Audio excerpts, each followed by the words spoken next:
Rating your philosophical hot takes episode something. Let's go. Giving someone a bad haircut is morally worse than killing them from that person's perspective. You know, of course, this sounds kind of spicy, but I'm actually going to give it mild because at root, this is just a mild commentary on the nature of death. The thing that's being gotten at here is that once you die, nothing can really harm you. In other words, your death isn't actually bad for you. The process of dying could be really painful and bad in that way, but death itself is something that by definition you won't experience. And so anything that's bad for you in any sense has to be worse for you than your death is, because it's something that you will actually experience. It is worth pointing out a few assumptions that might be embedded here. One is that death really is the end. Of course, if there is some kind of afterlife and that afterlife is good, then killing them might be doing them a favor, and so it would still be morally worse to give them a haircut from their perspective. But suppose they were going to hell, your free action to kill them, if it happens to come at a point in their life when, say, they don't believe in God and that sends them to hell, you might have been basically responsible for sending them to hell there. That would be worse from their perspective than a bad haircut. Probably. Bad haircuts can really, really ruin my day. But it's interesting how the commenter didn't just say that this would be worse for the person, but morally worse. As if the moral rightness or wrongness of an action kind of depends on the victim's views on the matter, on how the victim feels about the action. There are some ethical theories which do treat this as if it's true. For example, consequentialist theories like utilitarianism.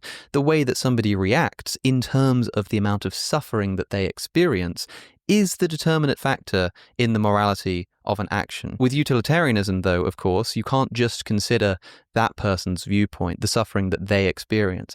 You have to consider the impact that any action will have on the suffering of the world in general, altogether. And so to say that something is morally worse for somebody from their perspective would seem to imply a view of ethics where the only thing that's relevant in determining whether something is morally right or wrong for you is your viewpoint on the matter, which is essentially a kind of moral subjectivism. But if the point being made here is just that in your subjective assessment, the haircut would feel worse than your death, this is just making a kind of trivial point about subjective preferences. I could say this about any two options. I could say that if one person just for whatever reason happens to prefer being tortured for 1,000,000 years versus living with their family for a normal 80-year existence, then from their perspective, that would be the morally preferable thing. Sure, but that's kind of uninteresting. It's just saying that on subjective ethics, your subjective preference determines what's ethical.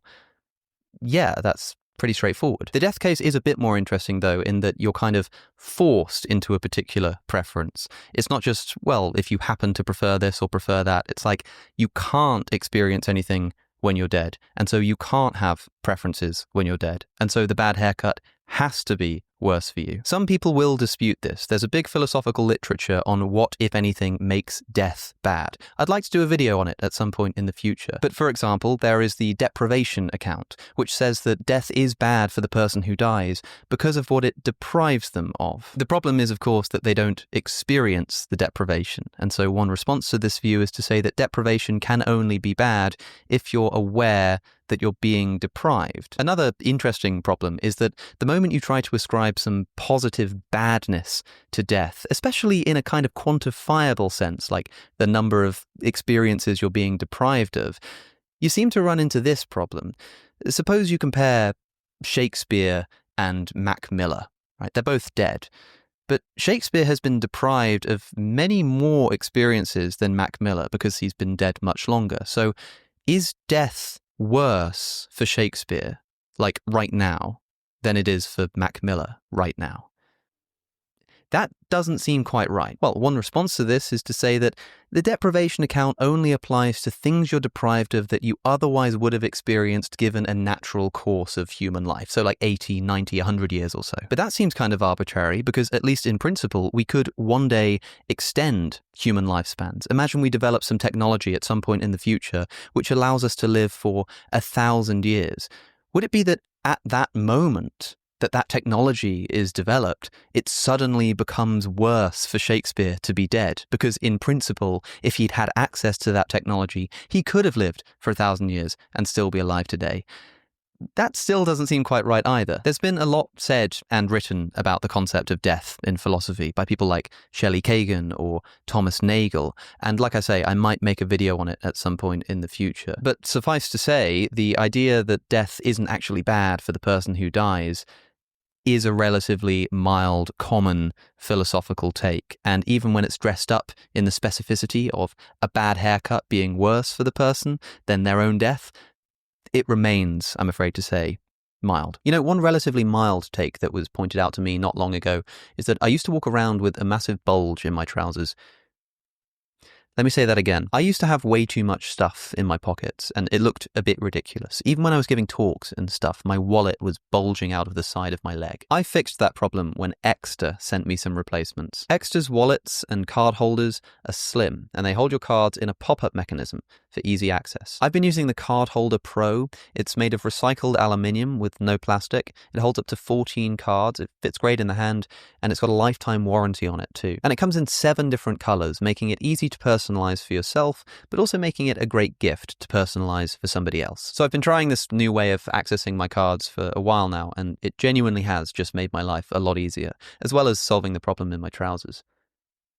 And I also have Exter's Finder card, which slots into the back of any of their wallets or card holders. I've got it linked to the Find My app on my iPhone, meaning I can see its exact location on a map, and if I'm within 300 feet, I can press a button on my phone and it will start playing a noise so I can find it. And these wallets are, of course, RFID protected. And here's the best part. If you go to my link in the description, Exter are currently offering 30% off until the end of March. That's March 31st. And at checkout, if you use the code Alex O'Connor, you'll get an additional 10% off as well. That said, let's move on. Too much empathy is just as damaging as too much aggression.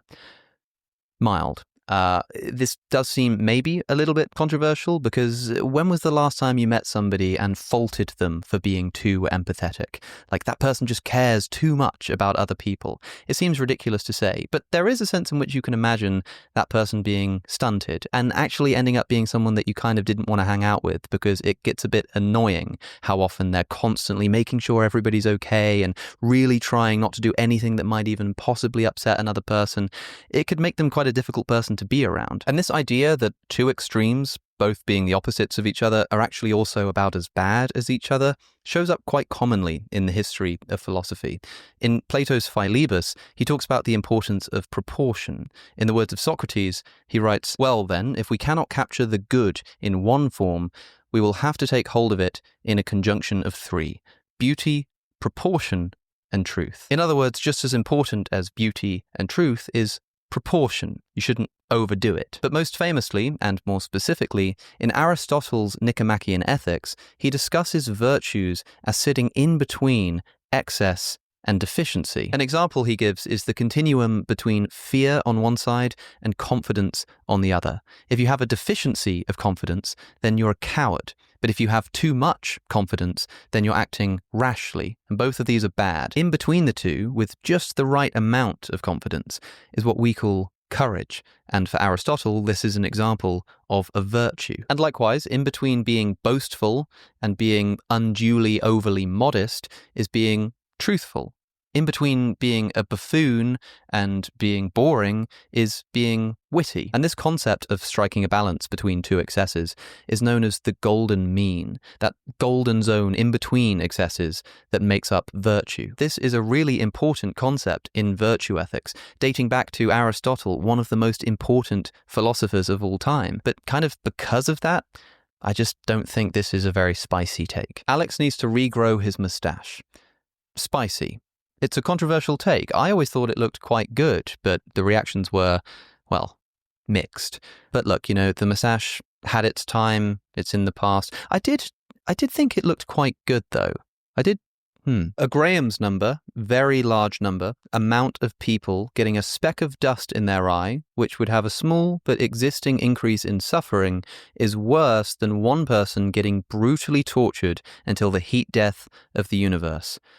Spicy. That one's definitely spicy. That's not to say it's particularly unique as a thought. It comes up all the time in response to consequentialism. But to say that it is actually true is what makes it spicy. Utilitarians believe that we should maximize the amount of pleasure for everybody. There are kind of two ways of doing this. You can either increase the amount of pleasure that individual people feel, or you can increase the number of people who are experiencing the same amount of pleasure. Both of these seem to have the effect of raising the overall amount of pleasure in the universe. If we're just trying to minimize suffering, then comparing one person being tortured until the end of time versus another getting a speck in their eye, it's quite clear that the second of those is preferable. But at least in principle, as long as you add a sufficient number of people getting a speck of dust in their eye and suffering for it, you will balance out the amount of suffering experienced by that one guy being tortured forever. To be clear, this does kind of assume that suffering can be quantified, something that utilitarianism itself might need to assume. But even if we couldn't know in practice how many people we'd actually need to get a speck of dust in their eye for it to balance out the torture, we can know that in principle there would be such a number. And that number might be absolutely huge. That's why the questioner says a Graham's number. A Graham's number is just like a mathsy thing, and it's a really, really big number. So some people look at this example and say, yes, utilitarianism does conclude that there is a number of people getting a speck of dust in their eye that would be worse than torturing someone for eternity. And you've got two options here. You either say, I think utilitarianism is true, therefore that conclusion just is true, or you say, that conclusion is definitely false, therefore I think utilitarianism is false. Most of the time when this kind of example comes up, it's in the second context, to disprove utilitarianism.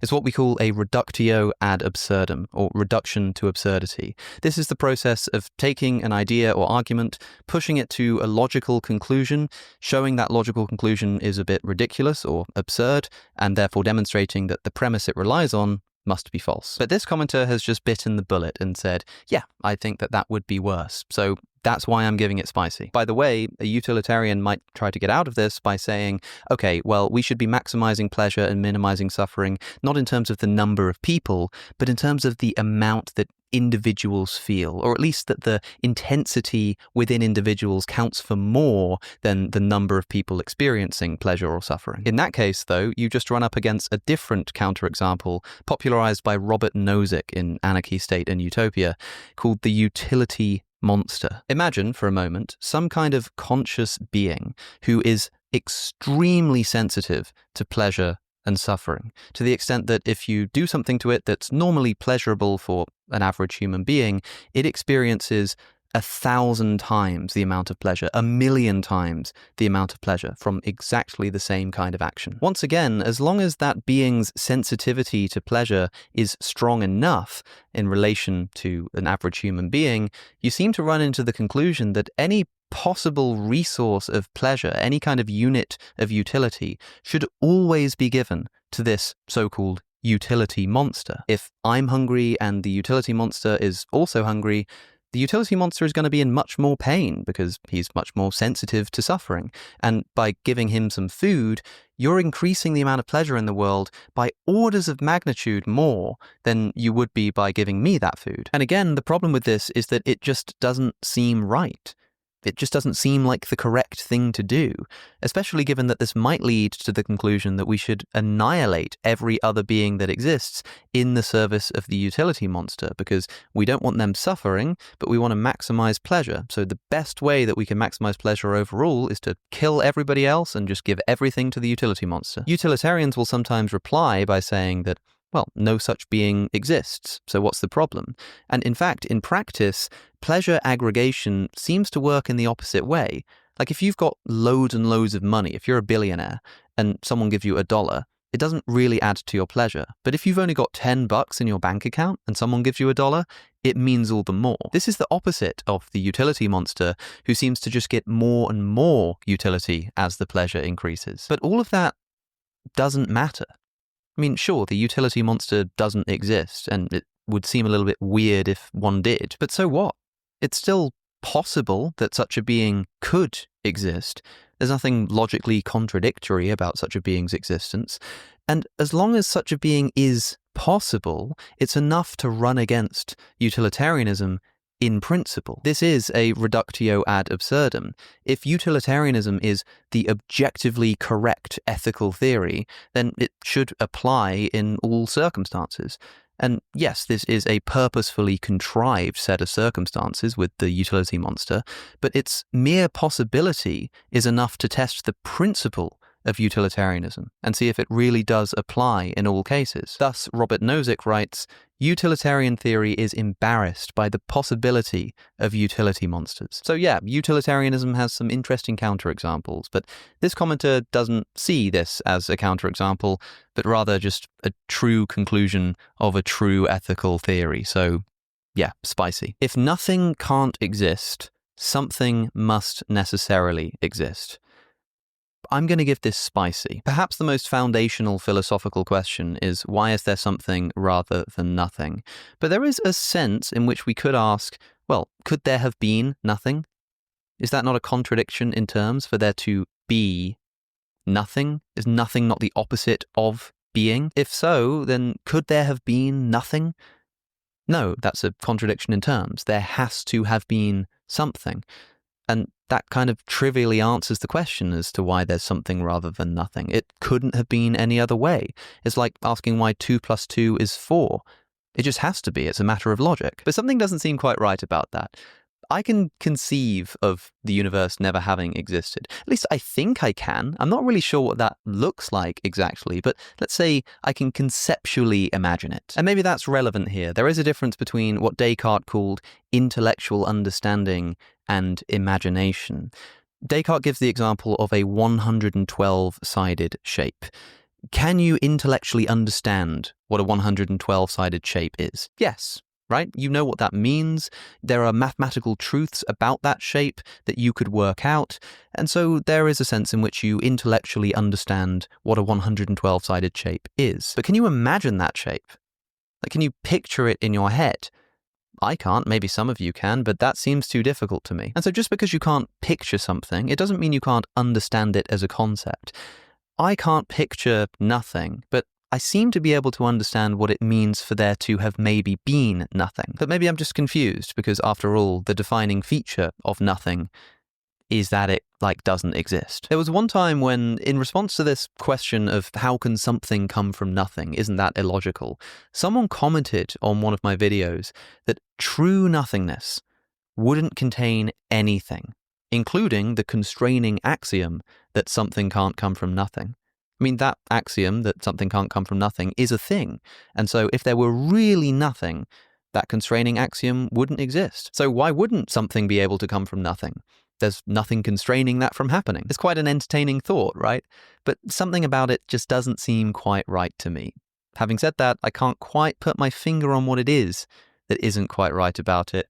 And so, yeah, I'm going to give this spicy. To be allowed to vote, your IQ should be above a certain minimum, let's say 100.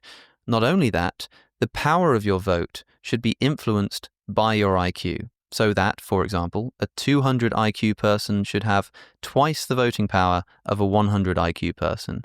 This is how we can stop being held back by stupidity and still live in a democracy. I'm going to give this minty. Sorry. It's just that the first thing people consider when trying to solve the problems of democracy in an uneducated electorate is, let's have some kind of test to be able to vote. But immediately you run into all kinds of problems.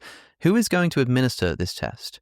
Even if it's just an IQ test, firstly, people dispute the efficacy of IQ tests. But secondly, who's going to design the specific IQ test used to determine whether or not you can vote? How are you going to ensure that it is completely immune from any kind of political influence, political bias, which will affect the test itself and self-select for particular political ideologies, giving them more voting power to elect in more people with more bias to administer more tests? This also assumes that voting is just about some rational attempt to get to the best kind of government, and that having a fair democracy is the best way to get an effective government. But a lot of people dispute this. They say democracy has all kinds of shortcomings.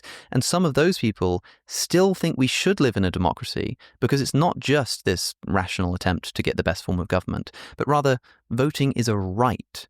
If you're being governed over, You just have a right to have a say in how that government is set up and run. If that's the case, then your intelligence level should be completely irrelevant. Your rights are not dependent on how clever you are, after all. Like, if you really think the only thing that matters here is intelligence, that is the thing that should determine how government is set up, then why even vote in the first place? Let's just cut out the middleman. Whoever is running for office, let's run an IQ test, and whoever gets the highest, they become the prime minister or the president or whatever. That, of course, just doesn't seem quite right to me.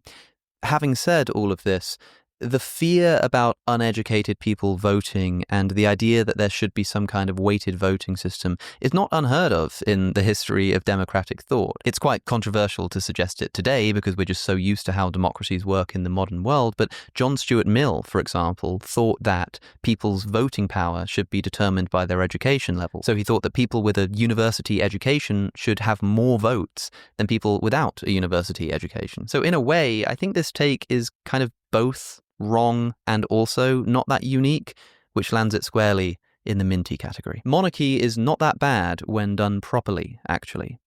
Spicy. I agree with this.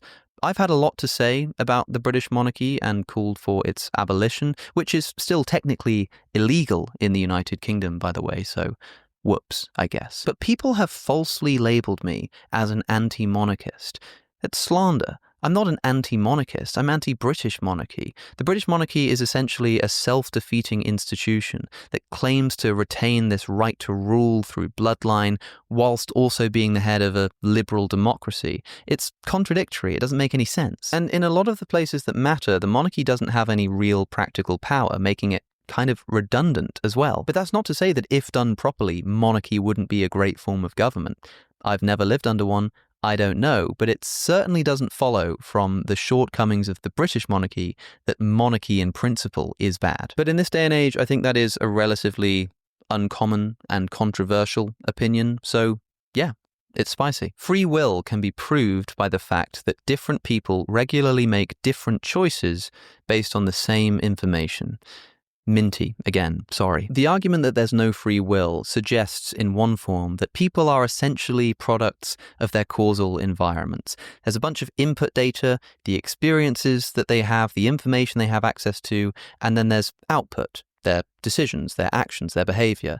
And the anti-free will crowd says that you don't have any control in how that input is transformed into output. It just kind of happens. So this commenter is suggesting that sometimes there are two people with access to the same information who yet make different choices, meaning that it can't just be a case of blind input and output. There must be something more that determines why one person did one thing and another did the other thing, and that is free will. But in order for this to work, the two people would have to be the same.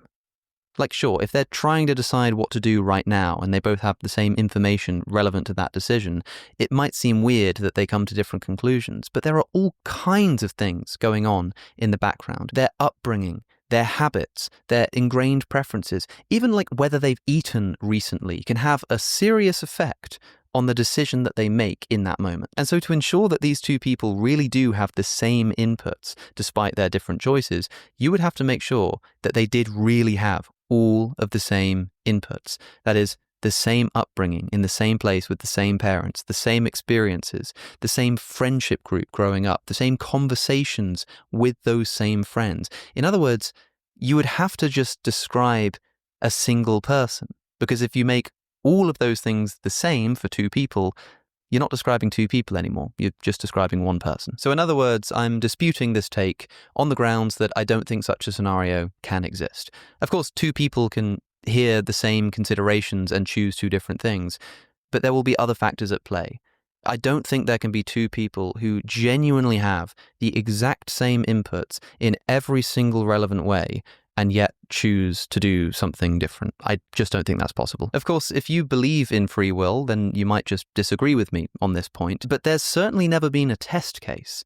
There have never been two people with exactly identical inputs in every possible relevant respect that we can look to in order to test whether free will exists or not. And so, given that the questioner seems to assume that such pairs do exist or have existed at least at some point, they must just be talking about this kind of surface level similar input, that there's some decision to make and that two people have access to the same information there and then. Pairs like that definitely exist. They exist all the time, but they move us exactly 0 millimeters towards the conclusion that free will exists. Individuals should be allowed to safely use drugs if they wish to in specialized institutions built for that purpose.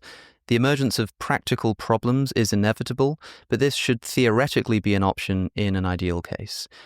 I think I've had this, actually. I think if this is going to be about drug decriminalization, I'm bored. If you want drug decriminalization, good luck and enjoy the society you get as a result. But frankly, I'm sick of the subject, and I'm also sick to death of the people who promote it.